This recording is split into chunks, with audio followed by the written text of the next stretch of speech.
Iran Israel વચ્ચે હુમલા અટક્યા, પરંતુ શબ્દ યુદ્ધ ચાલુ.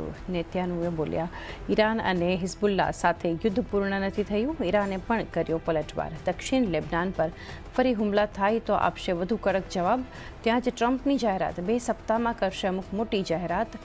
તેલની કિંમતોમાં આવશે મોટો ઘટાડો. વેસ્ટ એશિયા ફ્રન્ટથી રાહતના સમાચારથી ક્રૂડમાં ઉપલા સ્તરેથી ઘટાડો. $94 નજીક બ્રેન્ટ. છતાં ગિફ્ટ નિફ્ટી 50 પોઈન્ટ્સ નીચે. જોકે એશિયામાં મજબૂતી. યુએસના બજારો મામૂલી તેજી સાથે થયા બંધ, પરંતુ ઉપલા સ્તરેથી બધી તેજી ગુમાવી. વન ટાઈમ સ્પેક્ટ્રમ ચાર્જિસના મુદ્દે ભારતી એરટેલ અને વોડાફોન આઈડિયાને મળી મોટી રાહત.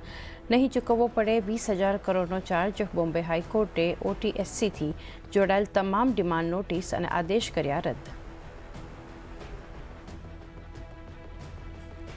આરબીઆઈએ ફોરેન કરન્સી ડિપોઝિટથી જોડાયેલ નવા નિયમો પર જાહેર કર્યું નોટિફિકેશન. બેન્કો અને PSUs તરફથી વિદેશી મુદ્રામાં એકત્ર કરેલ ડિપોઝિટની પૂર્ણ હેજિંગ કોસ્ટનો ભાર ઉપાડશે આરબીઆઈ. સાથે જ ડોલર હેજિંગનો અમુક ભાર ઉપાડવા માટે પણ તૈયાર.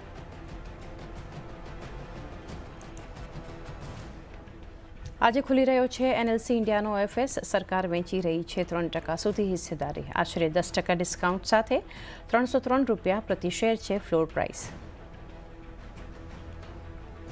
ક્વિક કોમર્સ કંપની ઝેપ્ટોએ IPO માટે દાખલ કર્યું અપડેટેડ DRHP. કંપનીની ફ્રેશ ઇશ્યુ દ્વારા 8,000 કરોડ એકત્ર કરવાની યોજના. સાથે જ નેક્સસ વેન્ચર પાર્ટનર્સ સહિત રોકાણકાર 11.3 કરોડ શેર્સ ઓફર ફોર સેલમાં વેચશે. અને CEO તરીકે ટિમ કુકે પોતાની છેલ્લી વર્લ્ડ વાઇડ ડેવલપર્સ કોન્ફરન્સમાં લોન્ચ કર્યું AI Siri. વેબ સર્ચ અને ચાઇલ્ડ કંટ્રોલ્સ જેવા ફીચર્સ પણ હશે. જેમિની મોડલ્સનો ઉપયોગ કરવા માટે ગૂગલ સાથે પાર્ટનરશિપની પણ જાહેરાત.